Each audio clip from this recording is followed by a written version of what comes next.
एक काला अध्याय आज से ठीक 50 वर्ष पूर्व आज के दिन ही देर रात्रि में हुआ था, जब कांग्रेस की तत्कालीन सरकार ने भारत के संविधान का गला घोंटते हुए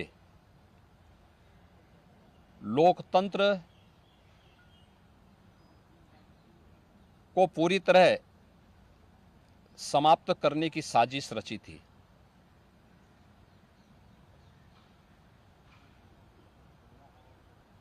पच्चीस जून 1975 रात के अंधेरे में श्रीमती इंदिरा गांधी जी के नेतृत्व में कांग्रेस की सरकार ने कैसे भारत के लोकतंत्र को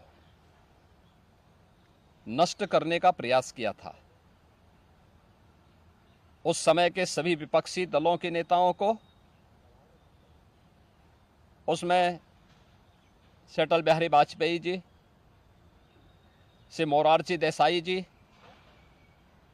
श्री जयप्रकाश नारायण जी, श्री लाल कृष्ण आडवाणी जी और विपक्ष के सभी नेताओं को बंद करके लोकतंत्र के गले को पूरी तरह घोंटने का प्रयास किया था। आज जब 50 वर्ष के उपरांत हम इमरजेंसी की उन यादों को स्मरण करते हैं, तो स्वाभाविक रूप से कांग्रेस में चेहरे बदले होंगे, लेकिन उसका चरित्र, उसके हाव भाव आज भी वही हैं जो 1975 में एक बर्बर चेहरा उस समय में कांग्रेस पार्टी का देखने को मिला था।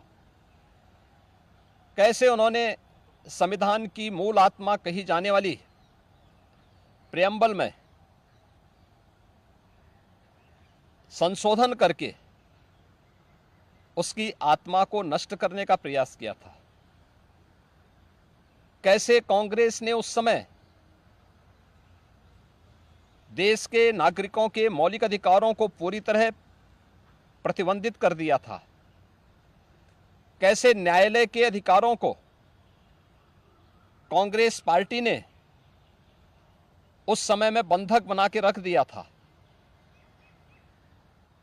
और आज भी कांग्रेस पार्टी में भले ही नेतृत्व बदला हो, लेकिन उसका चेहरा बदला हो, लेकिन चरित्र तो उसका आज भी वही है। ये लोकतंत्र की दुहाई देते हैं, लेकिन भारत के बाहर जाकर के भारत के लोकतंत्र को कटघरे में खड़ा करते हैं। भारत की चुनाव प्रणाली पर प्रश्न चिन्ह खड़ा करते हैं। भारत के बाहर जाकर के भारत को और इसके लोकतंत्र को कोसते हैं। भारत के अंदर हर चुनाव की प्रक्रिया में बाधा पैदा करके ईवीएम पर अपने अकर्मण्यता का दोष थोपने का प्रयास करते हैं। एक तरफ कांग्रेस का यह तानाशाही पूर्ण रवैया,